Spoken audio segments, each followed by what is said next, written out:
6 months had passed since Siesta Key. 6 months since a summer reunion that was supposed to be simple turned into something none of them expected.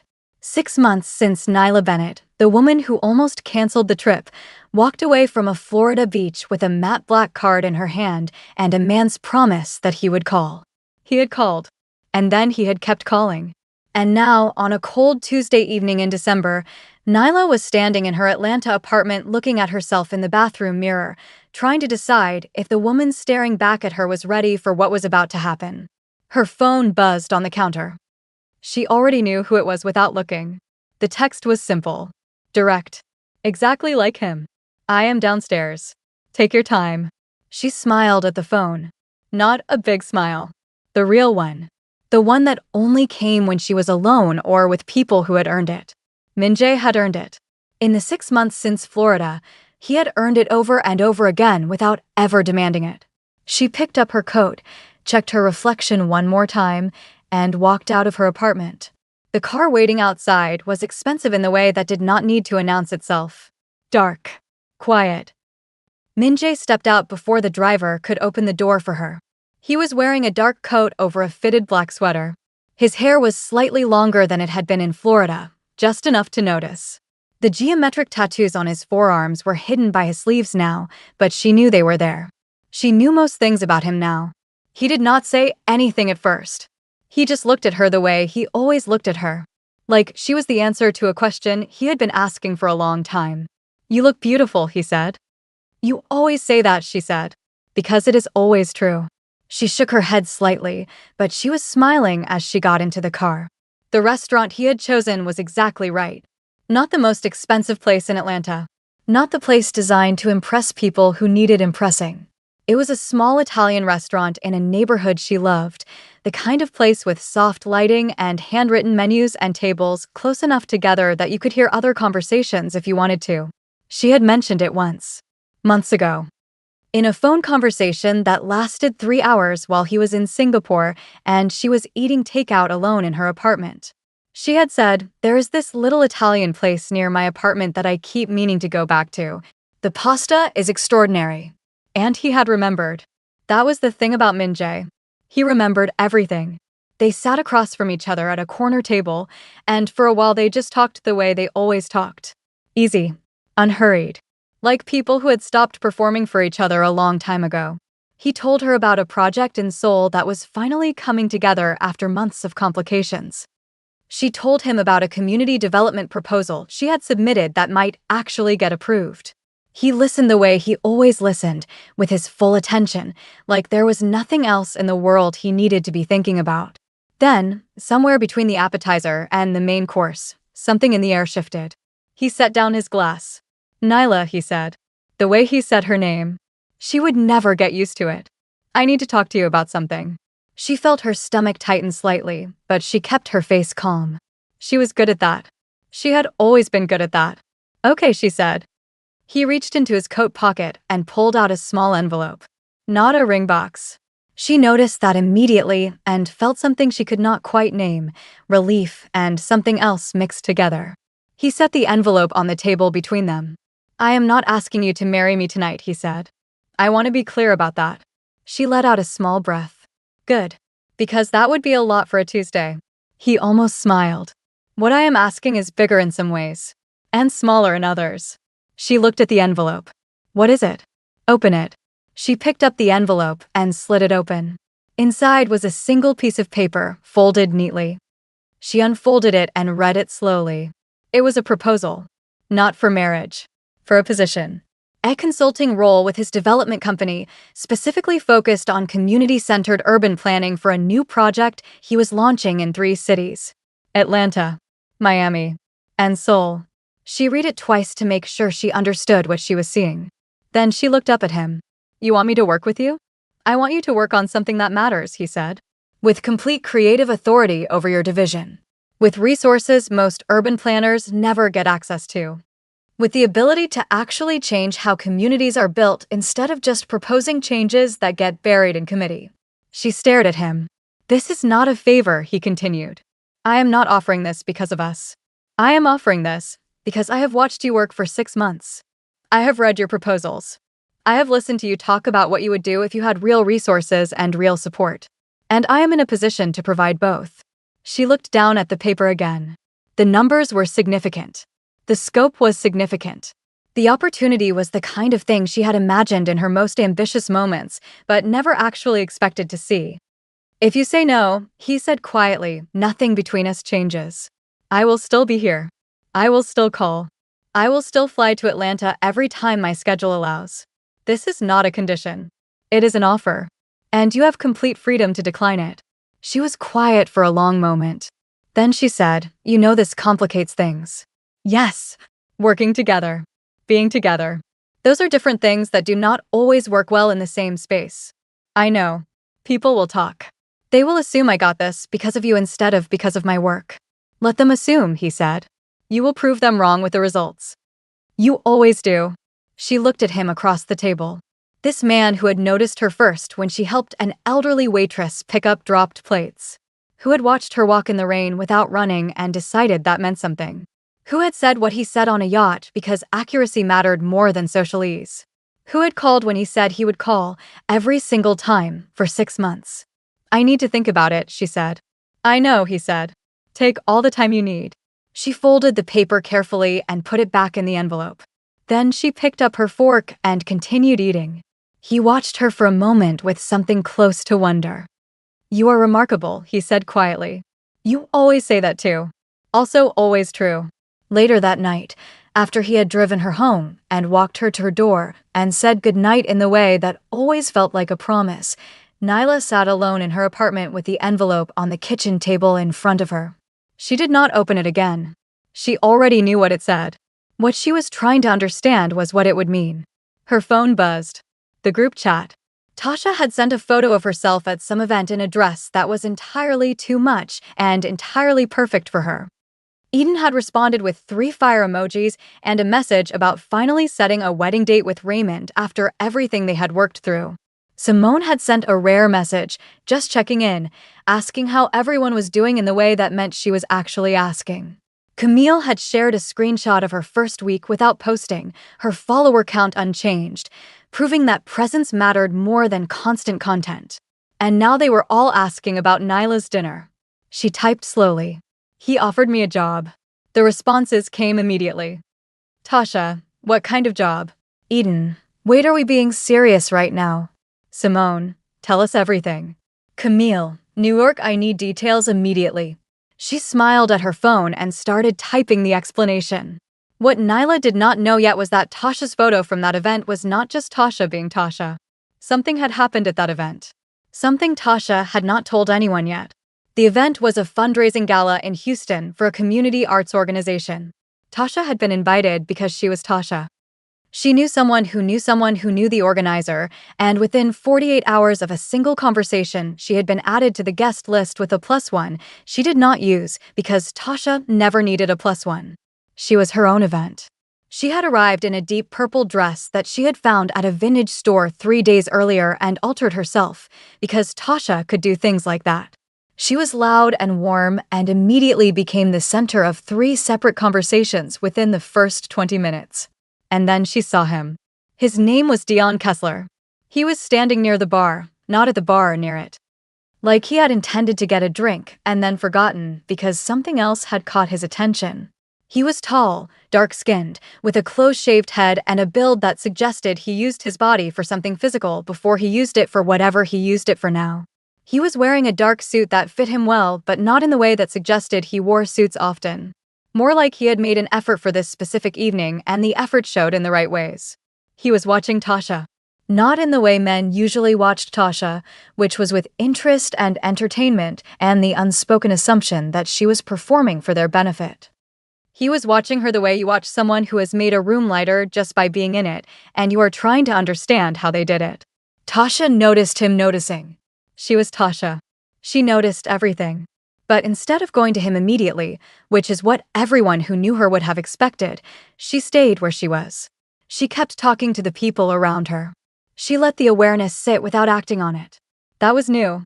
After Siesta Key, some things had shifted inside Tasha too. Watching Nyla and Minjae had done something quiet to her understanding of what connection could look like. She had seen a man choose a woman not because she was the loudest or the most visible, but because she was the most real. And somewhere in that observation, Tasha had started asking herself a question she had been avoiding for years. What would it look like if someone chose the real her? Not Tasha the entertainer. Not Tasha the life of the party. Not Tasha the woman who made everyone laugh and filled every silence and turned every room into a celebration. Just Tasha. The one who altered her own dresses at 2 in the morning because she could not sleep. The one who called her mother every Sunday morning and listened for 45 minutes without interrupting. The one who cried alone in her car after funerals because she did not want to make anyone else's grief about her presence. What would it look like if someone saw that woman? Dion found her an hour into the event. He did not approach with a line or a strategy. He just appeared beside her at a moment when the group she was entertaining had temporarily dispersed, and he said, "You changed the temperature of this room when you walked in. I just wanted you to know that someone noticed." She looked at him, and for the first time in as long as she could remember, Tasha did not have a quick response.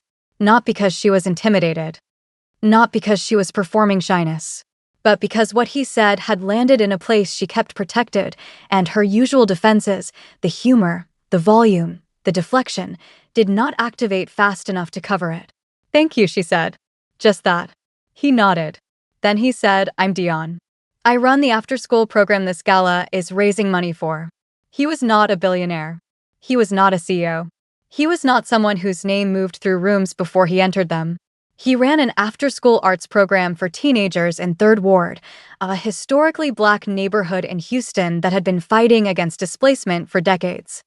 He had started it with his own money 4 years ago in a converted garage. Now it operated out of a donated community space with 23 regular students and a waiting list of 40 more. He told her this without any of the performing modesty that people sometimes use when describing work they want credit for. He told her like he was just answering a question. Tasha asked more. She asked about the students. She asked about the funding. She asked about the specific challenges of running a program in a neighborhood under pressure from developers. She asked questions she did not normally ask at parties because parties were for being light and easy and uncomplicated. But something about him made her want to be less light. Not heavy. Just real. They talked for 2 hours. At the end of the evening, he gave her his number in the most unpolished way possible. He patted 3 pockets before finding a pen, wrote it on the back of a drink napkin because he did not have a business card on him, and handed it to her with the expression of a man who had not planned this and was not sure what to do with it now that it was happening. "You don't have to call," he said. "But I'd like it if you did." Tasha looked at the napkin. Then she looked at him. "I'll call," she said. She did. The next day. At 7 in the morning, which was obscenely early for Tasha, and she knew it, and she did it anyway because something about this felt like it should not wait for a comfortable hour. He answered on the second ring, already awake, already at the community center setting up for the day's program. They talked for 40 minutes. She called again the next day. And the next. By the end of the first week, Tasha had driven to 3rd Ward to see the after-school program herself. She sat in a folding chair in the corner of the converted community space and watched Dion teach a group of teenagers how to mix paint colors while explaining the history of muralism in Houston. And something inside her chest did something she was not prepared for. It settled. The part of her that was always moving, always performing, always filling space, went quiet for a moment. And in that quiet, she heard something she had been drowning out with noise for years. She wanted to be known. Not just enjoyed. Known. Dion saw her watching from the corner and smiled at her in the way that was not trying to be anything except glad she was there. Tasha smiled back. The real one. She had not told the group chat yet. Not because she was hiding it, but because for the first time in her life, Tasha wanted to hold something close before she shared it. She wanted to understand what it was before she performed it for an audience, even an audience of women she loved.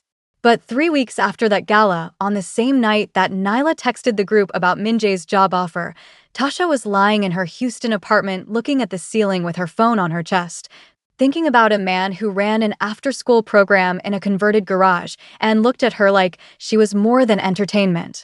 She picked up her phone. She opened the group chat where everyone was still reacting to Nyla's news. She typed slowly, which was something Tasha almost never did. So, I also have news. The chat went silent for exactly 4 seconds. Then every single notification exploded simultaneously. Tasha told them everything. About the gala. About Dion. About the after-school program and the folding chair and the paint colors and the way he had said she changed the temperature of a room and how she had not had a quick response for the first time in her adult life. She told them about calling him at 7 in the morning. About driving to Third Ward. About sitting quietly in a corner while teenagers painted and a man she barely knew smiled at her like she was enough exactly as she was. Nyla's response came last. 3 words. He sees you. Tasha stared at those 3 words on her screen for a long time. Then she typed back, I think he does, New York. I think he actually does. 2 weeks later, Nyla flew to Seoul. Not for the job. Not yet. She had not made her decision. She flew to Seoul because Min-jae had asked her to come see his world before she decided anything. To understand what she would be stepping into. To meet the people she would be working with. To see the city that had shaped him. The flight was long. 14 hours. She slept some of it and read the rest and thought about how strange life was sometimes. 8 months ago, she had almost canceled a girl's trip because of a work deadline. Now she was flying across the world to consider a career opportunity offered by a man she had met because she helped someone pick up dropped plates at a beach dinner. Min-jae met her at the airport himself. Not with a driver. Not with staff. Himself. He was standing in the arrivals area with his hands in his coat pockets, watching the doors, and when he saw her, his face did something it rarely did in public. It softened. She walked toward him, pulling her single black carry-on bag, the same one she had brought to Florida, and when she reached him, he did not immediately speak. He just looked at her like he was confirming something to himself. You came, he said. I said I would. I know. But saying and doing are different. She looked up at him. Have I ever not done what I said I would do? He considered this. No, you have not. Then stop being surprised. He almost smiled. I will try. Seoul was extraordinary. Not in the way she had expected. She had expected modern and impressive and efficient. It was all of those things. But it was also beautiful in ways she had not prepared for.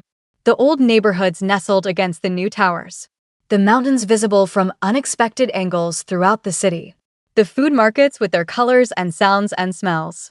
The quiet residential streets where people had lived for generations. Min-jae showed her all of it. Not the tourist version. The real version. The version you only see when someone who belongs there decides to share it with you. He took her to the neighborhood where he grew up, modest apartments that looked nothing like his current life. He showed her the school he attended, the park where he used to sit when he needed to think. He introduced her to his mother over a meal that lasted 3 hours and involved more food than Nyla had ever seen in one sitting. His mother was small and sharp-eyed and spoke limited English, but communicated everything she needed to communicate through the way she looked at her son when he looked at Nyla. She approved. Nyla could tell. On her 3rd night in Seoul, they had dinner at a restaurant that overlooked the city lights. The view was extraordinary. The food was extraordinary. Everything about this world was extraordinary. But what mattered to her was the man sitting across from her, who had built all of this and still looked at her like she was the most interesting thing in any room. I have been thinking about your offer, she said. And? I have conditions. He nodded slowly. Tell me, what do you think of their concerns? She did not hesitate. I think efficiency that ignores the people living in these communities is just displacement with better marketing. If we want this project to actually work, to create sustainable change instead of just profitable change, we have to do it this way. It takes longer. But it lasts. The room was quiet. Min-jae nodded once. We do it her way, he said. And that was the end of the discussion. The project took 18 months. It was hard. Complicated. Full of unexpected obstacles and political resistance and moments when Nyla wondered if she had made the right decision, leaving her old career behind. But it worked. The community center opened to a neighborhood that had been involved in every stage of its creation. The affordable housing units went to families who had lived in the area for generations. The green spaces were designed based on actual input from the people who would use them. And when the project was complete, the residents did not feel like something had been done to their neighborhood. They felt like something had been done with them. That was the difference Nyla had always wanted to make. And now she had the resources to make it at scale.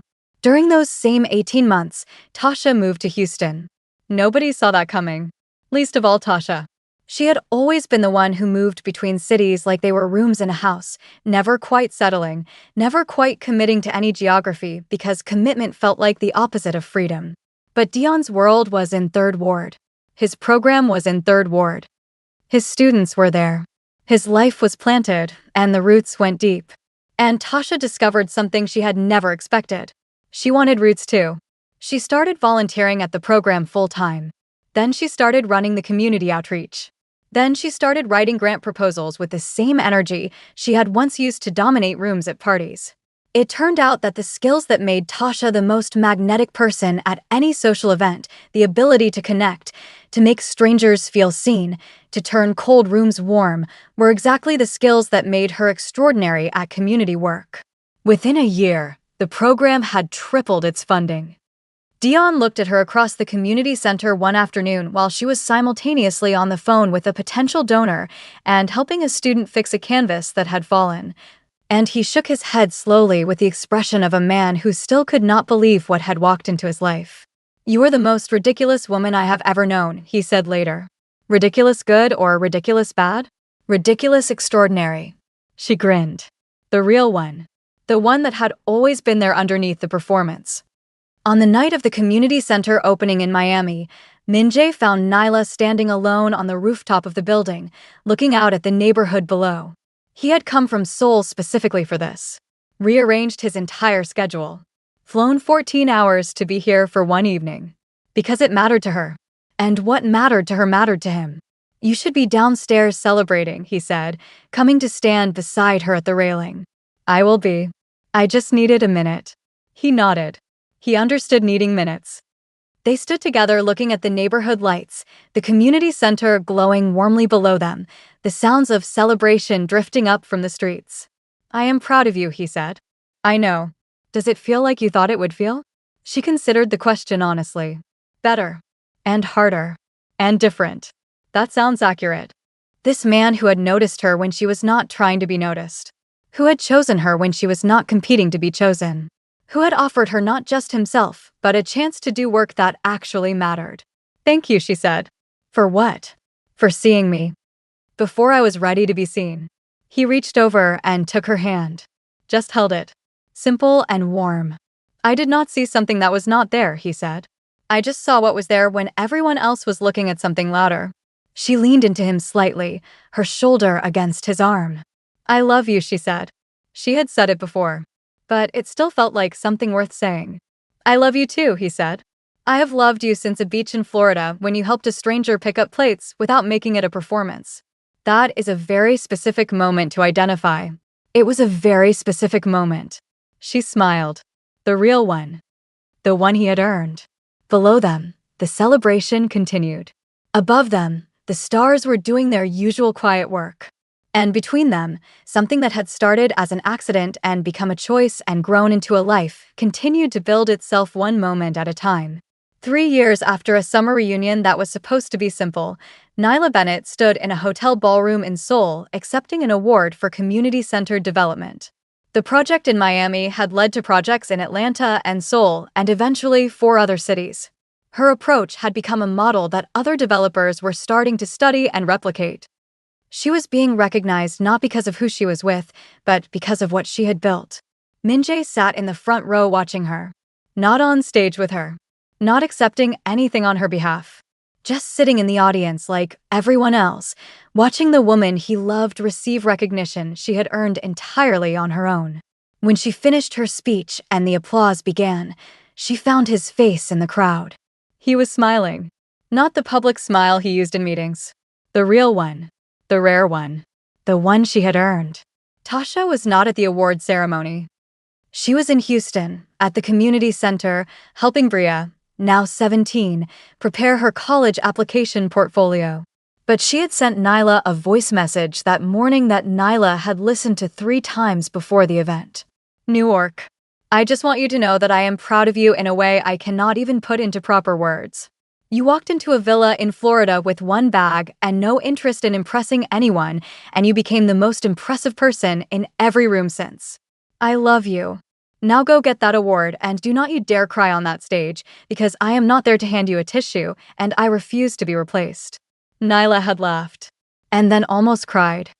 And then pulled herself together, because Tasha was right about the tissue situation. Later that night, in the quiet of their hotel suite, Minjae handed her another envelope. Not a job offer this time, he said. She looked at him. Then what? Open it. She opened the envelope. Inside was a photograph. The beach in Siesta Key where they had first talked. But in the photograph, someone had built something new on the sand. A small structure. Temporary but intentional. She looked closer. It was an archway, decorated simply with white fabric and flowers. She looked up at him. He was not kneeling. That was not his way. He was standing in front of her, hands at his sides, completely still. I am asking now, he said simply. If you want to. She looked at the photograph. Then at him. Yes, she said. No dramatic pause. No tears. No performance. Just the answer she had known she would give since a balcony conversation in Florida about the loneliness that lives in full rooms. He let out a breath he had apparently been holding and pulled her close. They stood together in the quiet hotel suite in Seoul, the city lights glittering through the window, 3 years of building something real behind them and an entire future ahead. And Nyla Bennett, the woman who had almost canceled a girl's trip because of a work deadline, let herself be held by the man who had noticed her first because she was exactly herself. The wedding happened 6 months later, on a private beach in Siesta Key, the same beach where everything began. Tasha was there, loud and joyful and crying before the ceremony even started, with Dion beside her in a suit he clearly did not wear often and a smile that said he was exactly where he was supposed to be. His hand rested on Tasha's back while she cried, not trying to stop her tears, just being there while she felt them. The same way he had been there since a gala in Houston when he told her she changed the temperature of a room and she could not find a single word to say back. Eden was there with Raymond, their marriage finally on solid ground after everything they had worked through. Simone was there looking more relaxed than anyone had ever seen her, having finally left her corporate position for work that actually fed her soul. Camille was there, still creating content, but differently now, more honest, more real, having discovered that her audience actually preferred the unfiltered version of herself. 5 women who had rented a luxury villa for one unforgettable vacation stood together again on the same beach, watching one of them marry the man who had recognized her value before she was trying to prove it. Nyla wore white. Simple. Elegant. Exactly herself. Minjae wore a perfectly tailored dark suit with his sleeves appropriately long for a wedding, though Nyla knew exactly what was underneath them. When he saw her walking toward him across the sand, his face did what it always did when he saw her. It softened. And she smiled. The real one. The one he had earned. And that is where we leave them. Not at an ending. At a beginning that has finally found its shape. But before you go, I want to leave you with something to think about. This story gave us 2 love stories. Not 1. 2. Nyla was the quiet one. The one who never performed. The one who was chosen because she was exactly herself, no adjustments, no performance, no competition. And Tasha. Tasha was the loud one. The one everyone saw first. The one who filled every room and every silence and made everyone around her feel alive. But underneath all that light and noise was a woman who was terrified that if she stopped performing, nobody would stay. Dion stayed. Not because of the performance. Because of what was underneath it. And that is the lesson both stories share. The right person does not fall in love with the version of you that you perform. They fall in love with the version you are afraid to show. The quiet one. The heavy one. The one you protect behind the noise and the smiles and the carefully built walls. Nyla was already living as her real self. She just needed someone brave enough to see it. Tasha had buried her real self underneath years of being the entertaining one. She needed someone patient enough to wait for her to put the performance down. Both women were found. Both women were chosen. Not despite who they really were. Because of it. Now here is the question I want to leave with you today. Which one are you? Are you the Nyla, already real but waiting to be seen? Or are you the Tasha, performing so well that even you have forgotten who is underneath? And either way, are you brave enough to let someone in? Tell me in the comments. I read every single one. And I know this one is going to start a conversation.